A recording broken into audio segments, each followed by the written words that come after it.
Hey everybody, John M. here. I just needed to throw on a little supplemental, I guess you would call, announcement here at the beginning of this episode. We will get you to the regularly scheduled episode in just a moment, but I had pre-recorded this because I was traveling and doing some other stuff, and now that I am back, we have some exciting news. And what is that exciting news, John M., you say? Well, we are going to have a shindig.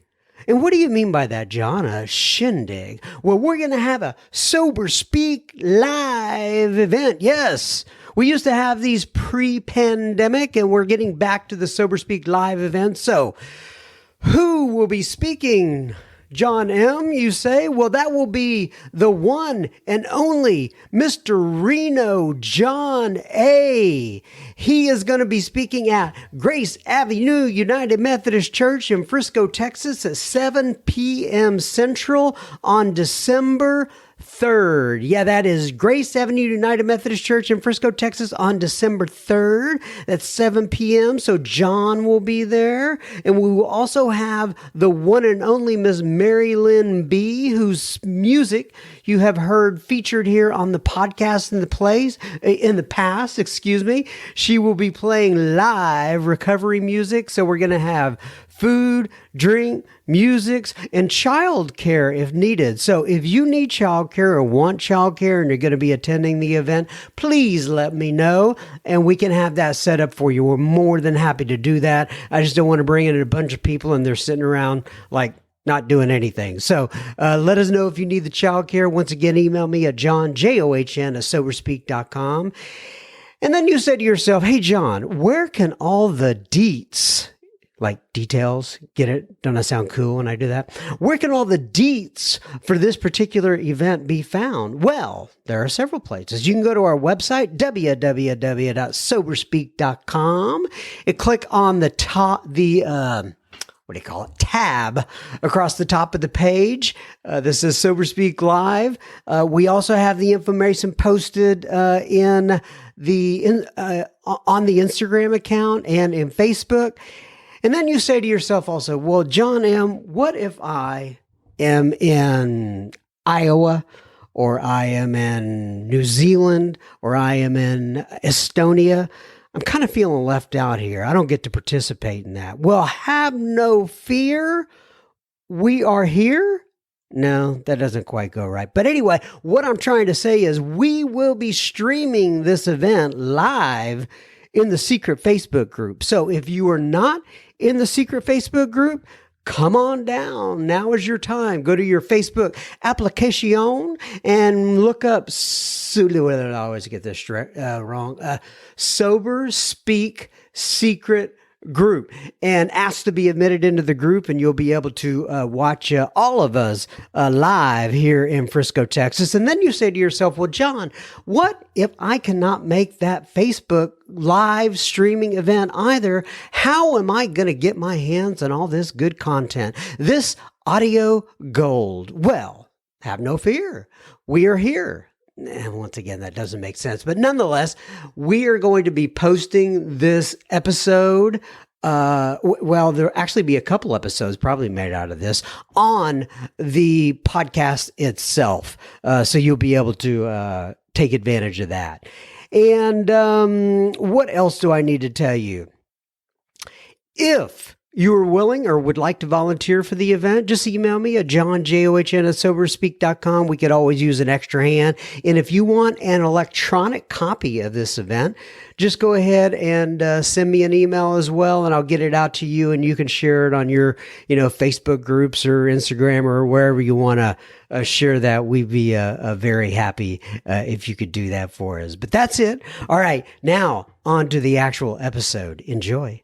And I made what wasn't really a mistake. I was about to say horrible mistake. This was going to happen no matter what happened with our wedding gifts. But I had all the wedding gifts that we were going to return in the trunk of my car. I had all our wedding gift money in my car with me. Anyone seen where this could be a bad idea for a guy who's like 2 months sober? And I started thinking about, this is a lie that some of you will understand, and I understand those of you who only drank will not understand, but it's still the truth about me. I believe the lie that is the craziest lie that anyone could believe, and it shows how mentally ill I am. I'm just going to go get a 20.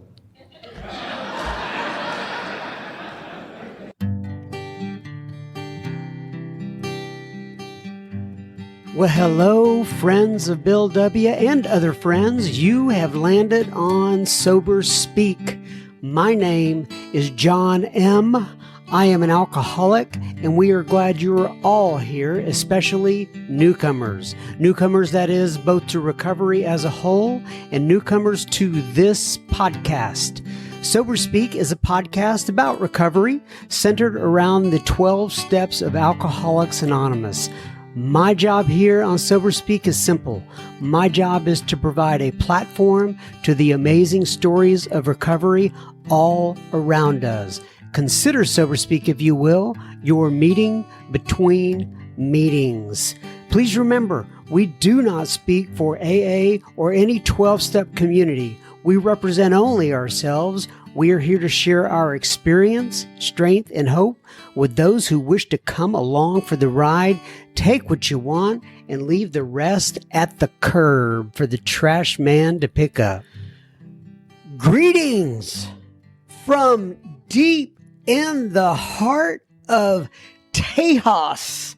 That was the voice of Mr. David G that you heard at the beginning of this episode here, number 211 or Dos Uno 211 for those of you counting at home. And you are going to hear so much more from David G in just a moment. But first things first, this episode, excuse me, I'll explain that in just a second. This episode is coming right out to you and brought to you by Michelle. You know what Michelle did? Michelle, God bless her heart, she went to our website, www.soberspeak.com. She clicked on the little yellow PayPal tab and she made a contribution. So thank you very much, Michelle, for your generosity. This episode is coming right out to you. So when I said I'll explain that in a second, I got a few things going on here. I mentioned this last week, but I'm in the middle of some heavy travel. And so I'm having to get these out ahead of schedule. And then, I noticed this morning I was coming down with a little something.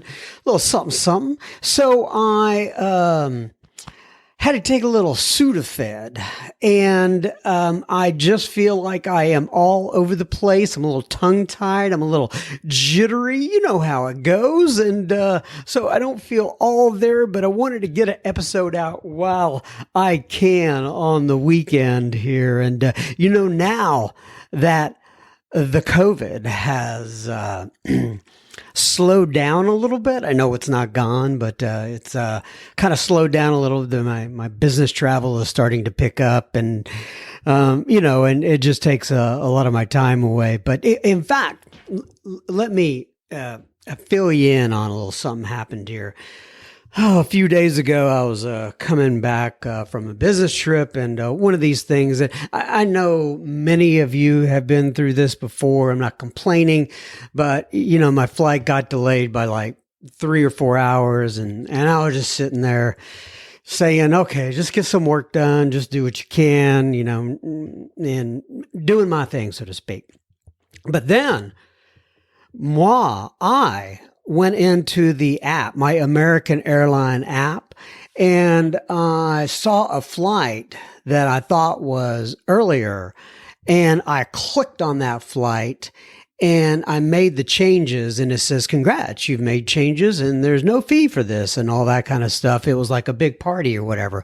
Well, the reason American Airlines was throwing such a big party is because I got off a plane that was very crowded and onto one that was not very crowded, and it was going to end up taking me through Charlotte and back here to Dallas, and I was just like, oh no, you have got to be kidding me. So that would have delayed me by even 3 more hours. And so the whole point of the story being is, once again, I know people go through travel issues all the time and have to deal with weather and canceled flights and all these sorts of things. But I was able to kind of, let me put it this way.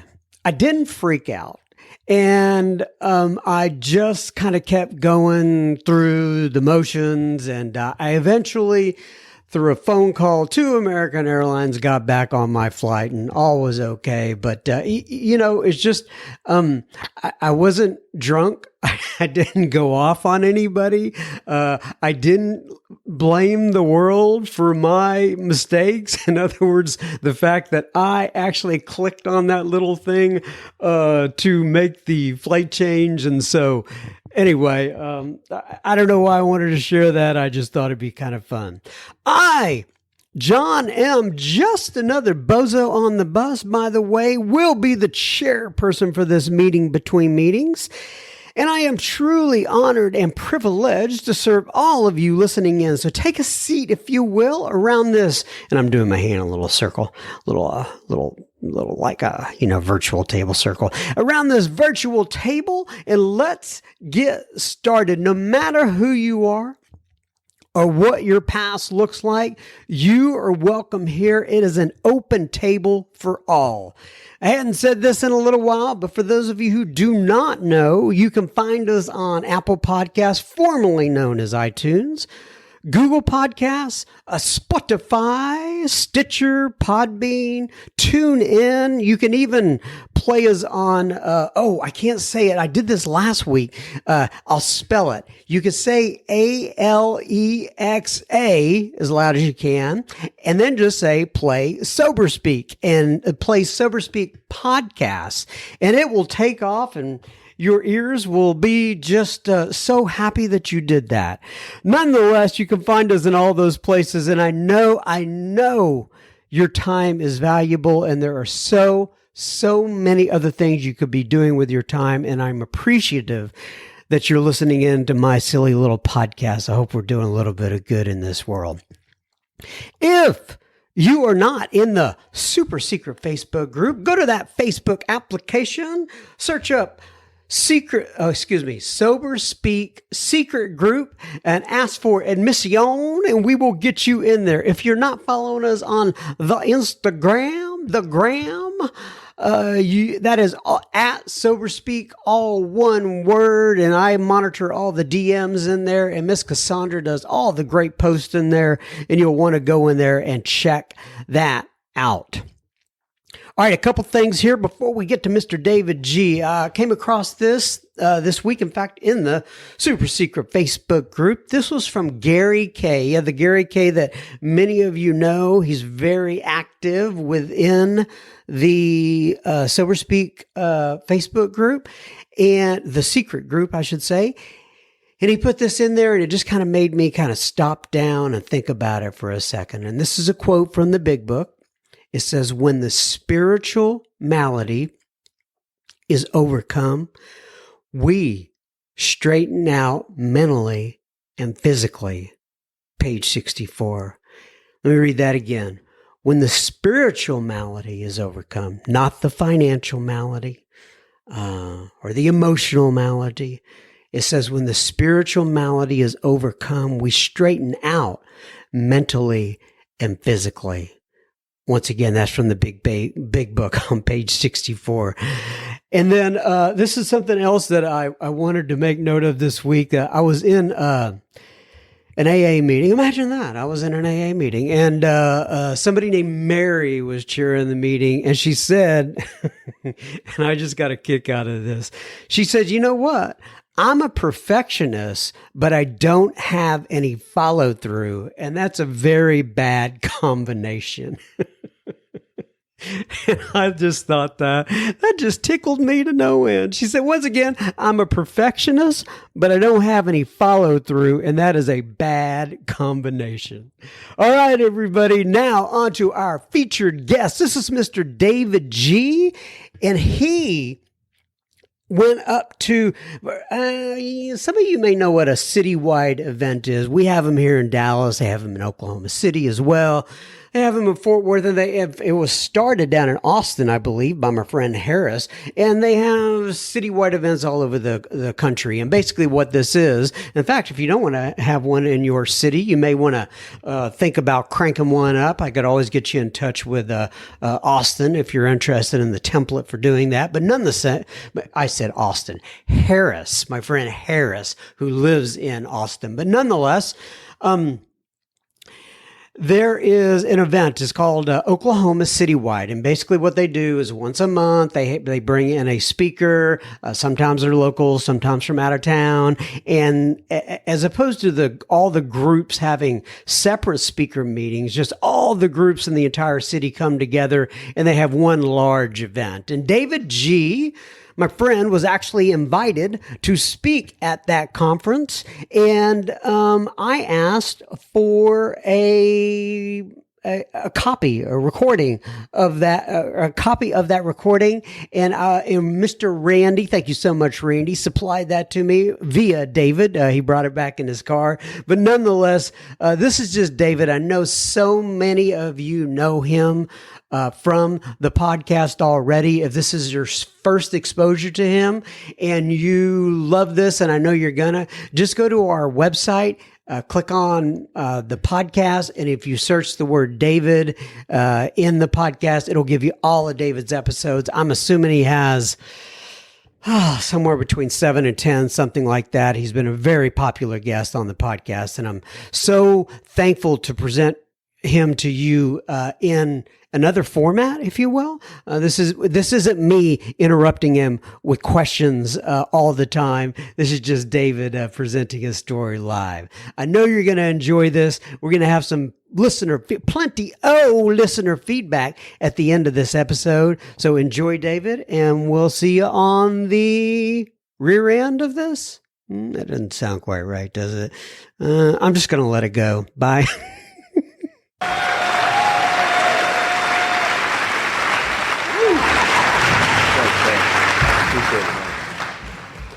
Hey guys, David Alcoholic. Man, it's killer to be here. Somehow I got sober on September 15th of 1993, so birthday's coming up, which is always a good time of year.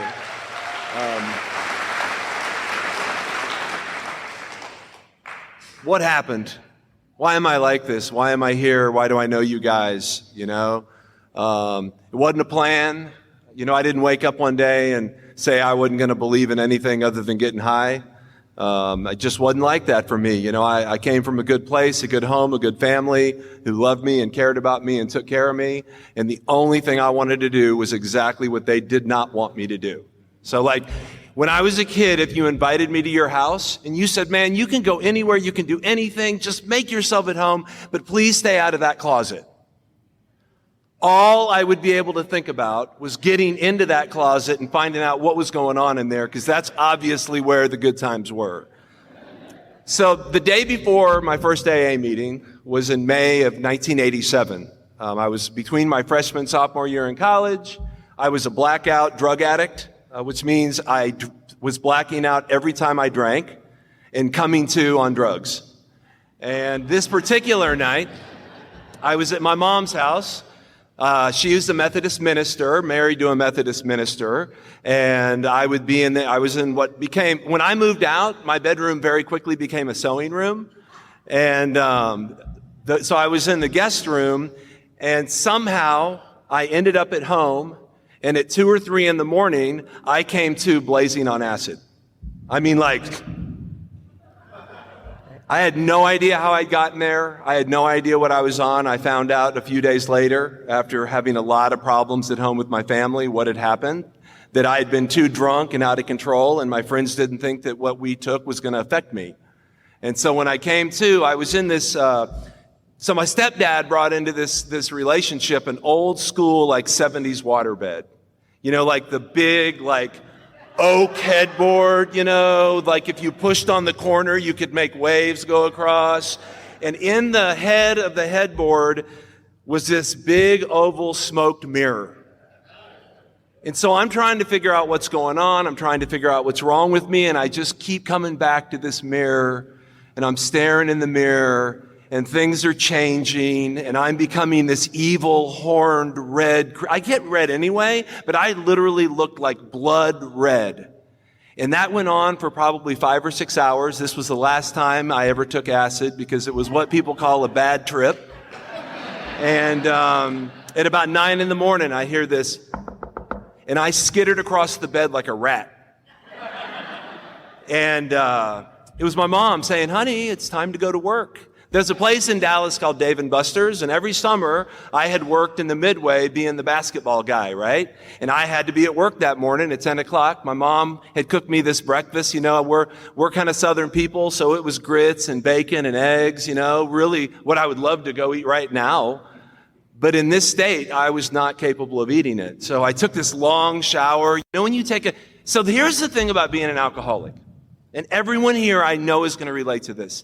The worst thing about being an alcoholic is being so messed up at a place where you can't be messed up.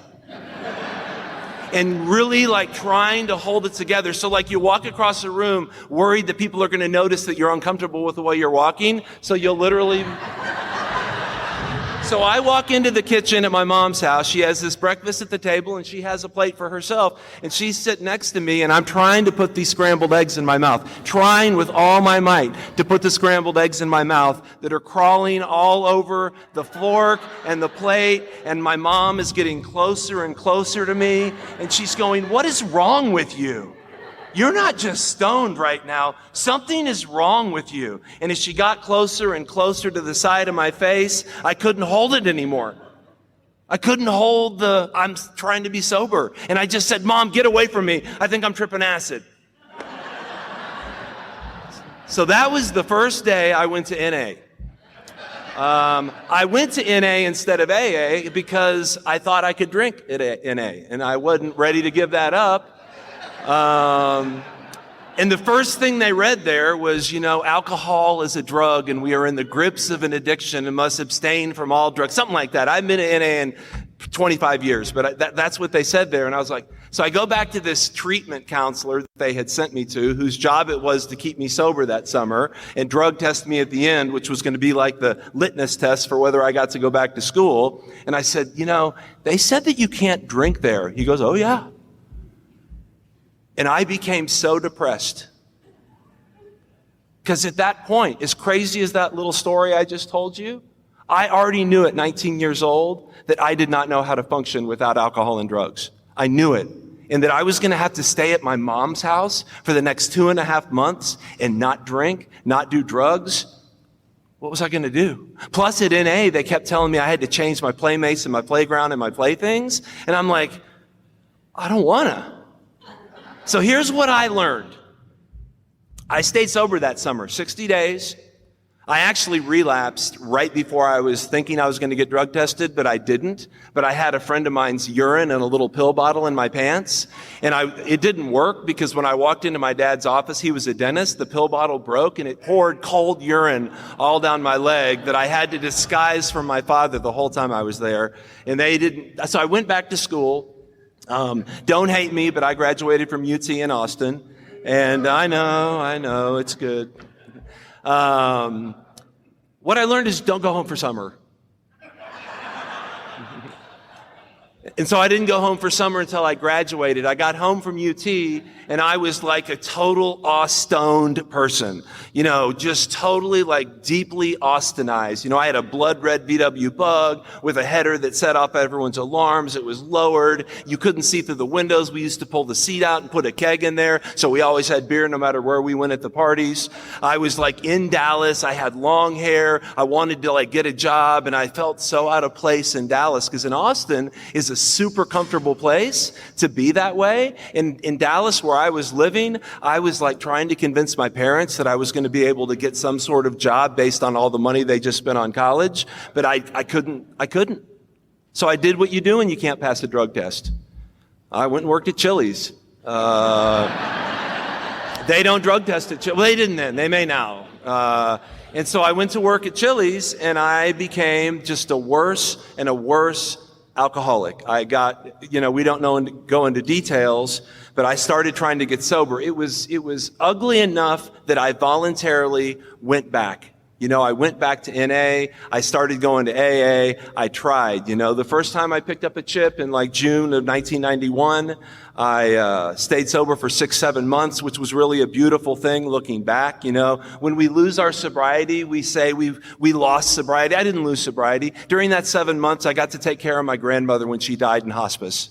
And I was there for her every day. I was batshit crazy, but I was there for her every day. I knew something was wrong, and this is an important thing. So my grandmother helped raise me. My parents, they were very good parents and very good to me, and they weren't volatile in any way because they were stoned all the time. And so that meant that like my grandmother would come over, and she was in recovery, and she would come to our house and kind of take care of me. My mom was just really high and didn't want to do stuff. And so my grandmother so I was very close with her.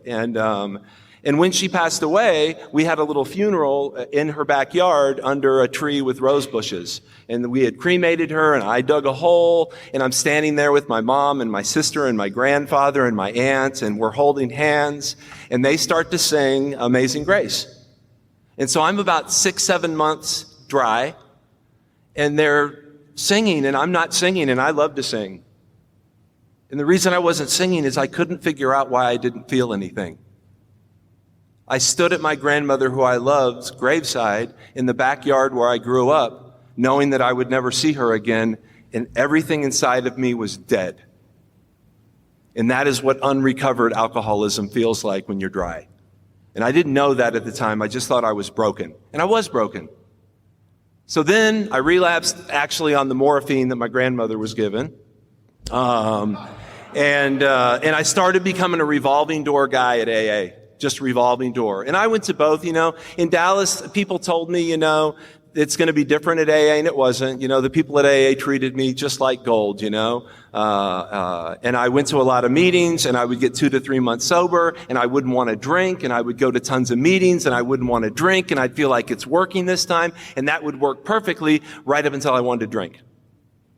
And then I didn't want to drink, and this is working for me, and I'm doing 90 and 90 and calling some dude every day. Of course, it was different in the early 90s. I would call when they were at work. No one had cell phones, and I would just leave a message, hey man, this is me checking in. And I would just want to drink again, over and over and over. So I met this girl. I met a girl, just like any good alcoholic. We got pregnant on our first date. When I introduced her to my mom and told her we were getting married, I didn't actually know her last name. That's the truth. But I'm able to pull it together. I'm able to have a little sobriety. I'm able to be cool for 2 or 3 months. 2 or 3 months seemed to work, and then I would relapse. She never saw me drink. She didn't know what it was like. She didn't know how I disappeared. There are binge drinkers and there are daily drinkers. I am a daily binge drinker. When I wake up in the morning, we named it Wake and Bake. I know you guys called it that too, right? You got to wake up, man, you need the bong ready, the beer ready. It's time to go. That is the way I lived.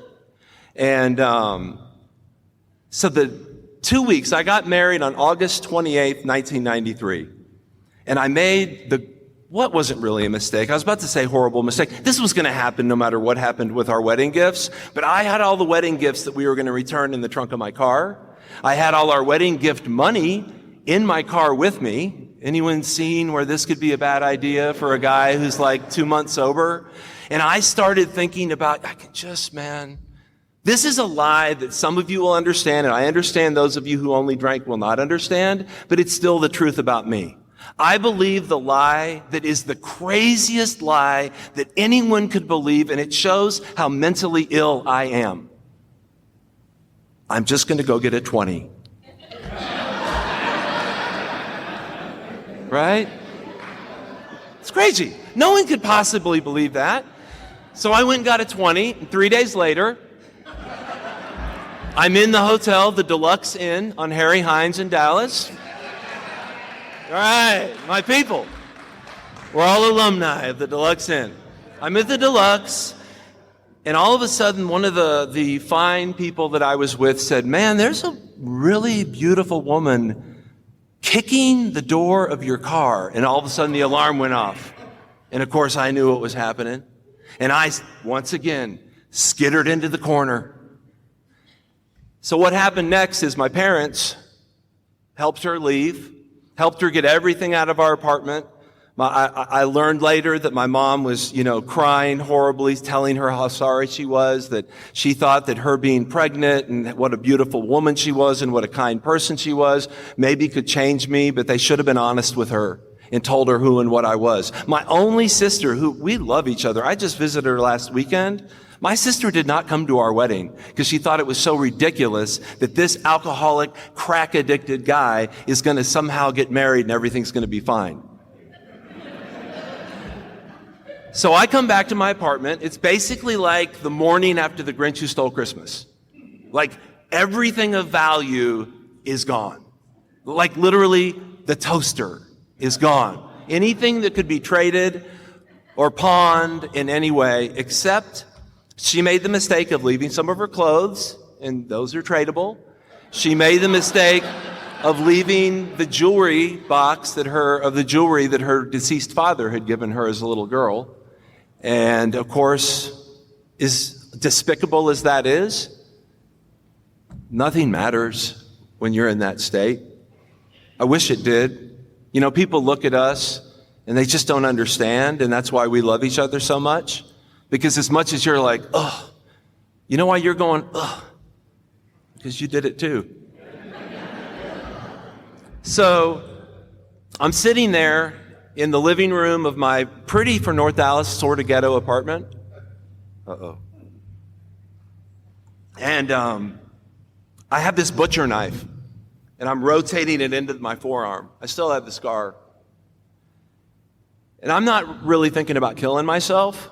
I'm thinking about, if I do something here, maybe she'll understand how much I love her. I just want to do a little footnote about where you are in your relationship life, if that is actually a strategy for getting the woman back that you love. I mean, it's pretty dark, but it's really crazy, right? And so I'm sitting there and I'm crying, and it's the last half of a Schlitz malt liquor 40, and I'm down to my last cigarette, and I'm going through this mantra just over and over, because I've been in AA now since 1987. It's 1993. I've been a daily member of Alcoholics Anonymous. I had gotten 6 months sober a couple times. I had been a part of the group, and every time I decided to use again. I decided to take a sip of champagne. I let that joint at the Pink Floyd Laser Light Show pass me 6 times, and then finally just said, and passed it on. And I knew that this would not work for me. That no matter what I did, this would not work for me.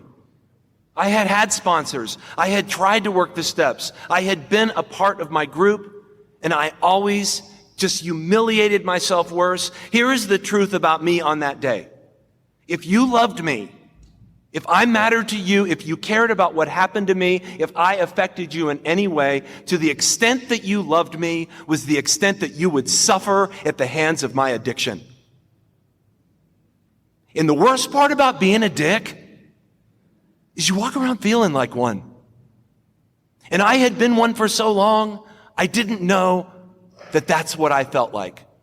I was used to being the guy who disappointed, who couldn't tell the truth about what I was to anybody, because if I told you the truth about who and what I was, you would not be in a relationship with me.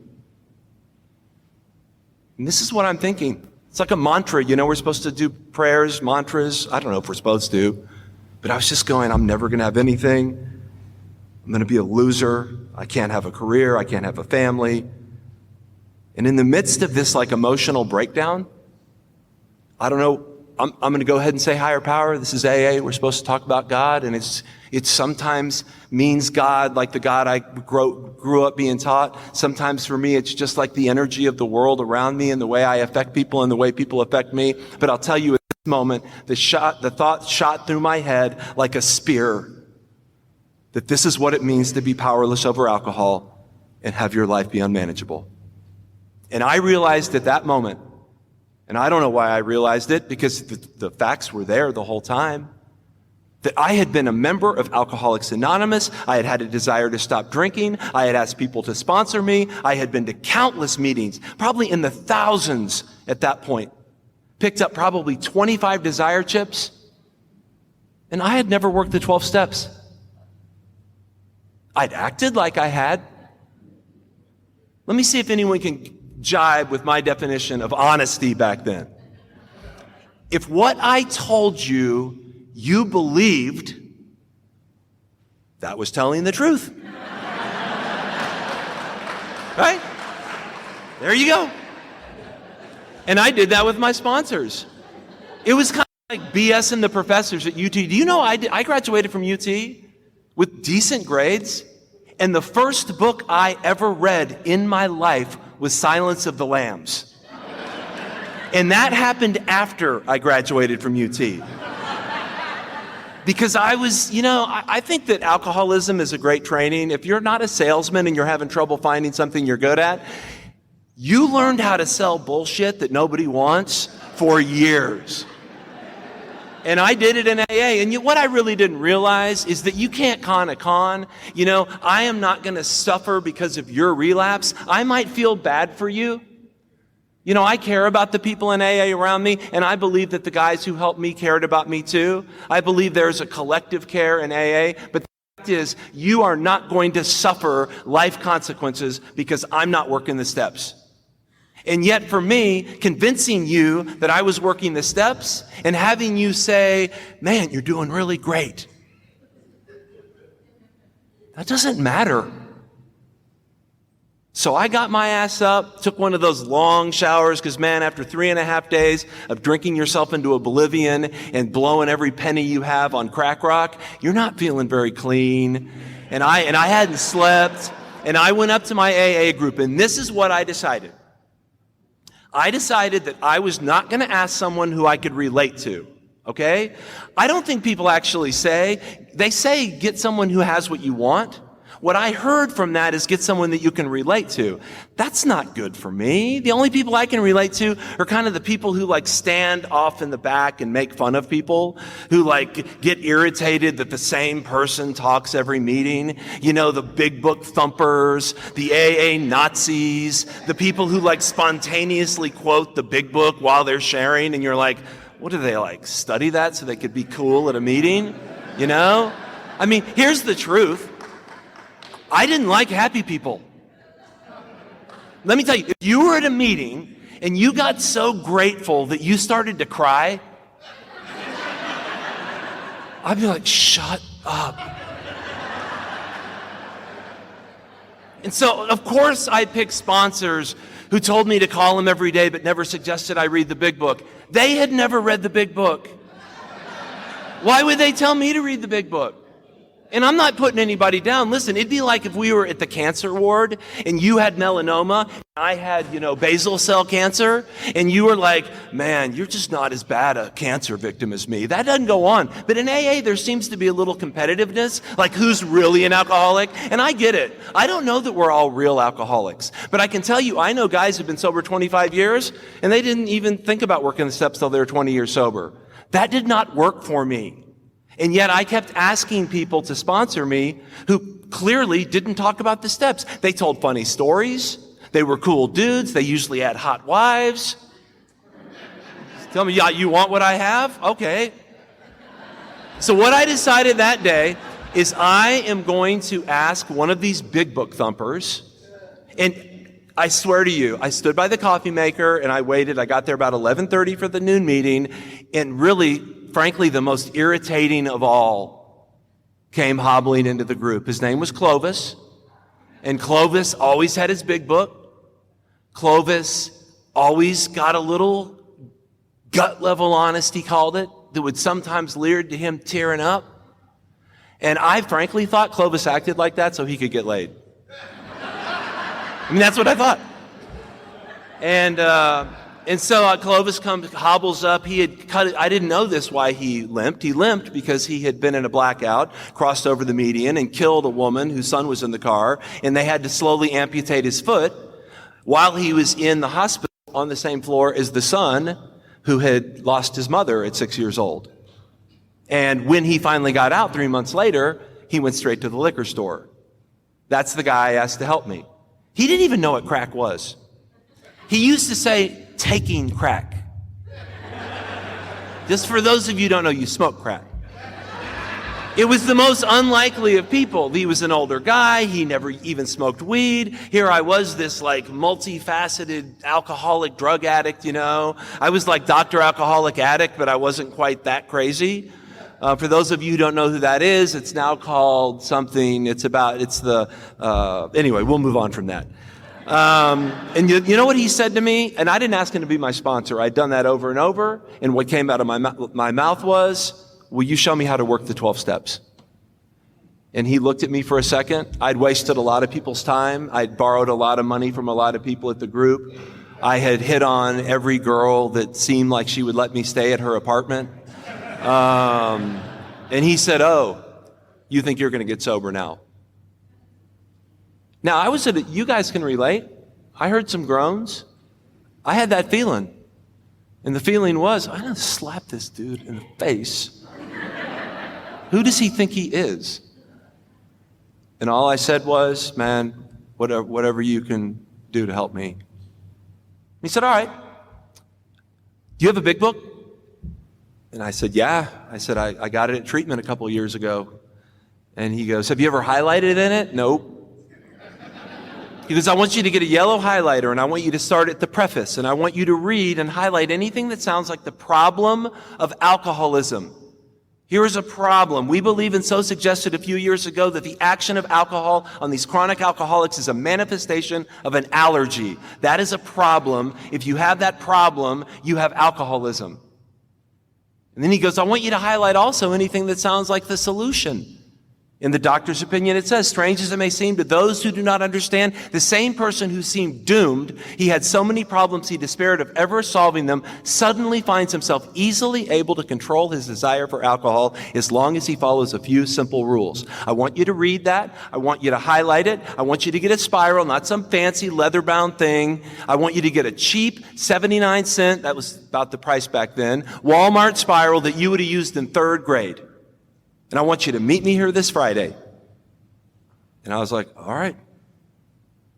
And I started to do the work. And I started to go through, and we talked about the allergy. And I had to tell him something. And he understood, even though he never did all the drugs that I did, he understood what I was talking about. And maybe some of you will understand too. I had this feeling in my stomach. The first time I ever felt it that I remember was when I fell in love with Kelly Walker when I was a freshman in high school. It was my first love, and you guys are going to understand today, and for a long time I've understood, but many of you have had this experience. This is the person I loved more than I had ever loved anyone before. That when I was with her and she held my hand, I felt a warmth inside of me and an acceptance inside of me that surpassed anything that I'd ever experienced. And conversely, when she would break up with me, I felt so sick and nauseated that I thought I might die. Kind of like butterflies with a little bit of nausea. And that's what had started to happen to me when I craved and obsessed over drugs and alcohol. And I called it the gut. And I was like, Clovis, I don't know what we're going to do, but I have a physiological thing that happens to me. Like a lot of times I have to go to the bathroom before I take a hit, because my stomach is so messed up. And I know there's steps on the wall, and I know there's a book, but that's going to always be here. How can you make that go away? There's a book that I didn't read, but I always appreciated this quote. Men live lives of quiet desperation. And I used to think about that when I would be at meetings and people talked about, sometimes you just got to back your ass into the corner and hold on. Sometimes you got to tie a knot on the end of that rope and hang on. And I thought that's the way the rest of my life was going to be. In October of 1993, a month or so sober, sitting with Clovis, reading this book, going through it page by page, following his instructions, I thought that no matter what I did, that I would just be finding a way to live my life just bearing the misery of that feeling. Because I had had it so long in so many areas of my life, the regret, the remorse, the disgust with myself, the fear of a future that I didn't have any way to picture because I had just destroyed every relationship, every opportunity, everything that could be there for me seemed dead. And he said, man, I don't know what to tell you about that, I just want you to keep doing your assignments. So catapult forward into about November, maybe December. We've just gone through about, 10 or 15 of my amends. We're meeting to start talking about 10 and 11. And, we have the promises, and the promises are awesome. And, a lot of those promises are in my life today. The ones we read, like we have lost our fear of financial insecurity, no matter how far down the whatever we've gone, we'll see where our experience can benefit others. Those are legitimate things. But the ones I needed written on my wall were on the next page, where it says we have ceased fighting everything, even alcohol. And then it goes on to say the problem has been removed. It does not exist for us. We have not sworn off. It's just gone. So we get to that, and he remembered me in the gut. And he said, now, David, let me ask you a question. If I had some of that crack in here, would you take it? And man, I sat there and I tried to conjure the gut. Literally. Like I closed my eyes and I thought about the deluxe inn, the luxury inn, the circle inn, the anchor inn. These are fine hot spots in Dallas, most of which, thank God, have been leveled, except the deluxe, which I check out sometimes. There's a mom and daughter across the street. I always have to sit in the window that I can see the parking lot. Anyway, and then I thought about New Jack City and Pookie and all that stuff, right? And I was astonished. No matter how hard I tried, it was gone. It's never come back. When people say to me, wow, man, you've been sober 27 years, that's amazing. It's not amazing. It's not amazing that I've been sober 27 years. When I have my birthday night, it will not be amazing because I know I'm going to have my birthday night. I will pick up. This is one day at a time, but I know without question that if I keep doing the things that I do every day of my life, I do more in AA today than I did in my first year sober. And it's not because I have to, it's because I love AA. But there is nothing amazing about my sobriety date. It's not hard to stay sober when you don't want to drink. It's not hard to not smoke crack when you don't have the gut, when you don't have the obsession. It has been removed from me. So that promise in step 10 is maybe the biggest truth in my life today. Because I want you to know something. I have felt guilty about the things. My mom died in 2005. I was 11 years sober, and I did not feel good about the way I had treated her. And frankly, she died of cancer, and that cancer came on during the depth of my addiction in 1989. And I took personally, and it may be crazy, but it's me, and I'm crazy, some personal responsibility for how I had traumatized my mother. Because she was that person who loved me more than her own life, who was codependent as hell and needed Al-Anon like nobody's business, and that I drugged through the mud with me, who kicked down my door because she thought I was in bed dead when I'd really snuck out the window after stealing the money out of her purse. So I'm not saying I don't ever feel bad about that. I'll tell you what I feel good about. About 2 weeks before my mom passed away, and she had been in hospice for about a month and had not left the house, I come over, it's my 11th year birthday, it's birthday night, and I just want to say hi, Mom, and give her a kiss. And I want to preface this by saying, I know that the people in this room love your mom. And I'm not saying I love my mom more than anybody in this room, because I know that's not true, just like my first love. But I want you guys to know, I love my mom. And we had a great relationship the last 11 years of her life, a healthy, happy relationship. And she was struck down by melanoma. And I watched her and held her every minute of the way. And I go to her house, and she has not been out of bed for about a month. And she's dressed. She's sitting on the couch wearing one of her little Mexican dresses, the ones with the embroidery. And I'm like, Mom, what's going on? And my stepdad's like, she refuses to stay home. And so I literally carried my mom. I put my hands under her arms. She weighed about 70 pounds. I lifted her up the ground. I carried her. I set her in my car. I took her to my group. I carried her into the back of the non-smoking room. She had this thing. I won't go into detail. It's called Broca's aphasia, where you cannot communicate. Like, you can't blink your eyes. You can't write things. You can't use signals. You are physically incapable of communicating. And she had not spoken because she couldn't for weeks. And I'm up at the podium just like this, and I'm looking at the back of that room, and my mom is just waving to me. And you know what I knew? That Alcoholics Anonymous had given my son exactly the son that she had always wanted. And the gratitude that I have for that is so much of the reason. I mean, I'm here tonight because this is really cool. I mean, I don't know if you can tell, I like talking about AA. I like people. But I also do my very best not to say no to recovery because of what it has done for me. And remember, I'm a guy who believed that this wasn't going to work. I had given up on this working. And the crazy part about it is, in that giving up, I finally understood what step one was about. That's what surrender means. Now, I have to do that all the time now, not in terms of alcohol and drugs. You know, this whole thing about, we hear people say things like about humility in AA. Some people kind of, and I think they're being funny, but, I don't know if as a newcomer I really understood. They'll say things like, AA is a selfish program, or humility, once you think you've got it, you don't have it anymore, right? Like these qualities, these things that we need to have. I was the guy who would kind of mock those qualities. Right? Today, I've been sober a long time.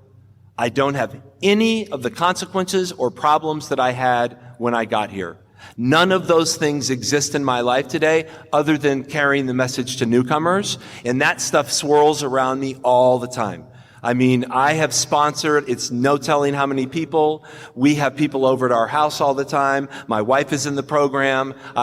We do AA throughout our lives.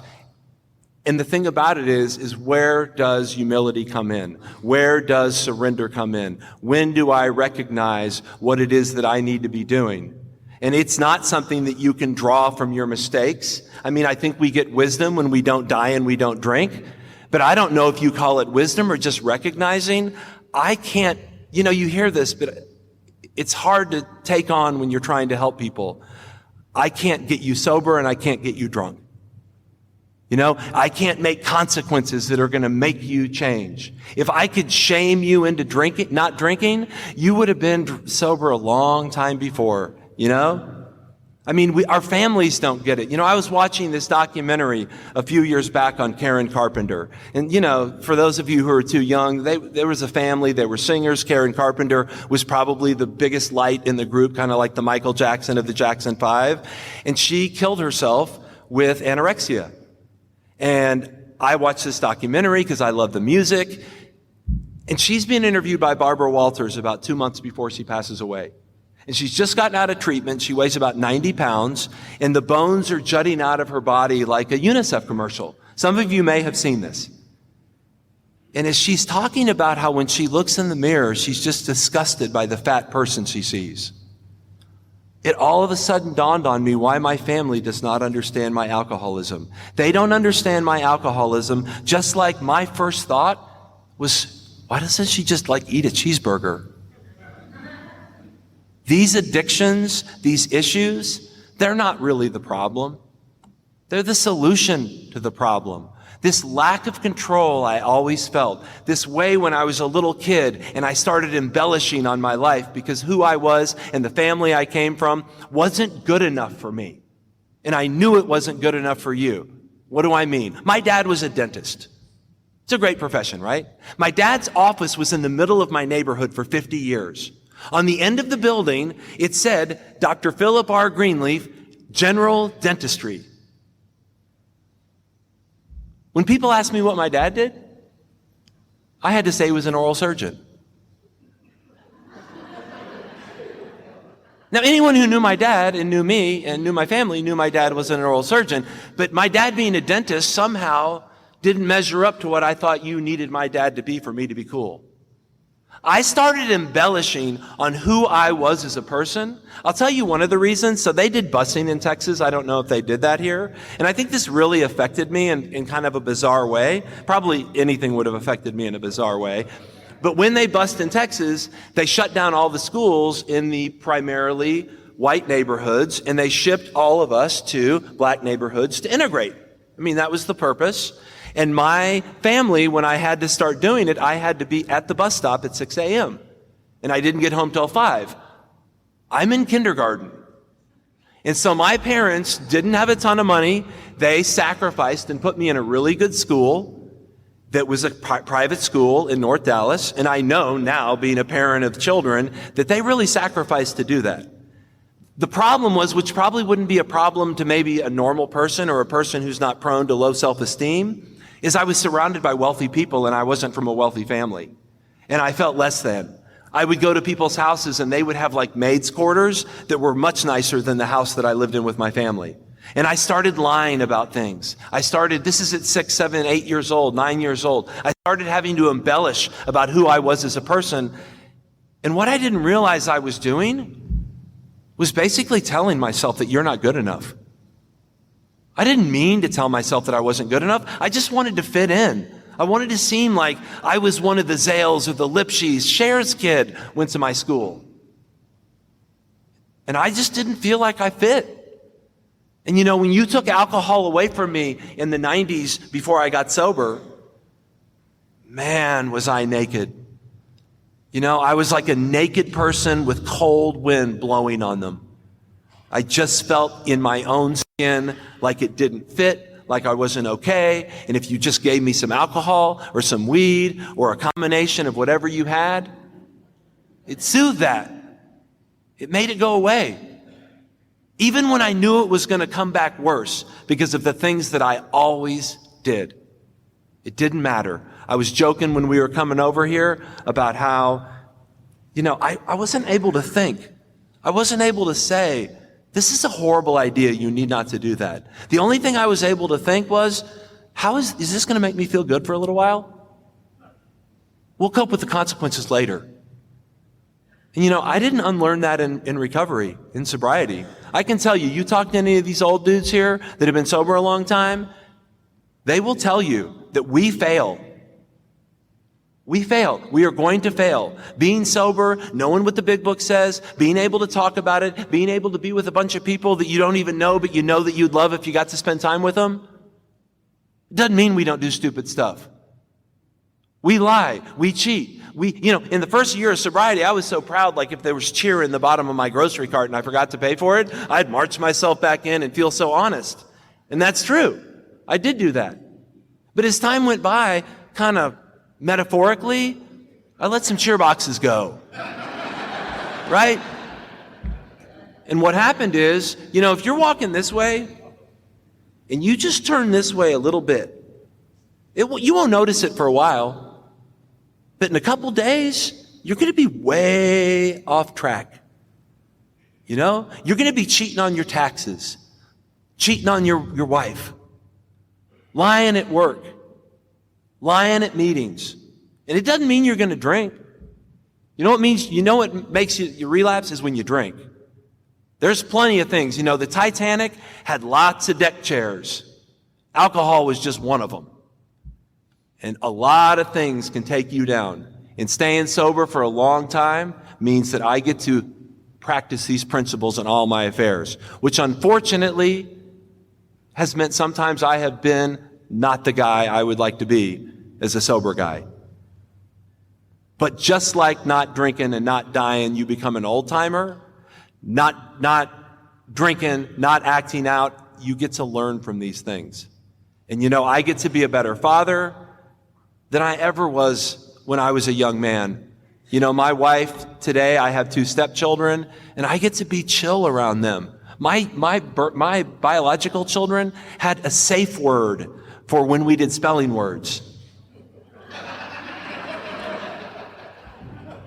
We get to grow in here. We get to be imperfect in here.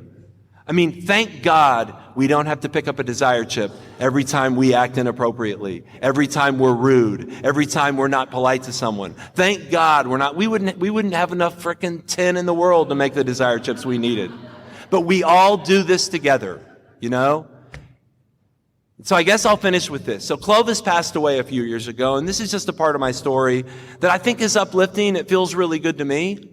So Clovis passed away a few years ago, the guy that helped me get sober.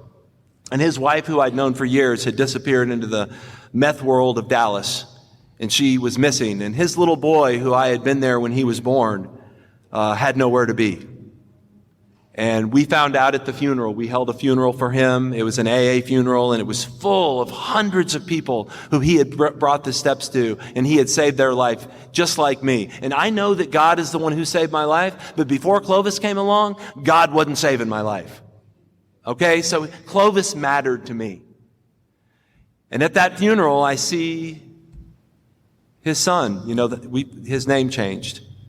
And I realize he's in foster care. He's being tossed into the system. There's nowhere for him to go. And that was 6 years ago, and Jack is my son. We adopted him. And, yeah. And the reason, I guess I'll finish with this. I do believe that any one of you would do the same thing. You know, what we get in this place, it is impossible for us to repay. And if you're not getting that, get one of those big book thumping, AA Nazi, weepy, hyper grateful people and ask them to show you how to work the steps. I got news for you. There's nothing wrong with being a happy person. Thanks, guys. Thank you, Mr. David G. One more time. So much enjoyed that, and I'm glad I could share it with those out there who were not able to attend your event at the Oklahoma City Citywide event. And I know the listeners are going to enjoy that. If that was impactful to you and you think, hey, I'd like somebody else to hear that, well, go ahead and pause your device and share it with a friend or family member. It may be just what they need today. We don't want you sharing gossip or your STD, but we do want you to share this episode with a friend or family member. Thanks so much for listening. And if you have any comments, so you want to send them to me and get them to David, or if you have any comments about any of the other speakers, or you just want to drop a line, not that kind of line. I know where your little mind's going. If you just want to drop a line, email me at johnjohn@soberspeak.com. Now on to a little bit of listener feedback. Jill writes in, Jill B, and she says, hey, John, do you have transcripts to each podcast? I'm fairly new, and I love these last two. Thanks for all you do. And just so you know, the last two that she's talking about, or when she wrote this, actually, were for Rich B Part 1 and Rich B Part 2. If you hadn't heard those, I would highly suggest you go back and give it a listen. But to answer your question, Jill B, yes. We have full transcripts for all of the recent speakers. Now, we don't have full transcripts for the ones that, I don't know. I think we started putting full transcripts out there about 12 to 15 episodes ago. So we don't have them, through 1 through 100 or 150 or whatever the case may be. We could always get one out there if somebody really needed one. But nonetheless, we do have transcripts. Go to soberspeak.com. Click on podcast. Click on, what is it? Let me go over here. Sorry. I know I should have this figured out beforehand, but if you click on blog, and then you will see an actual category called transcripts. And you can see, the last two are Rich B Part 1 and 2, the whole transcript. So you can read it at your leisure. Thank you for writing in, Jill.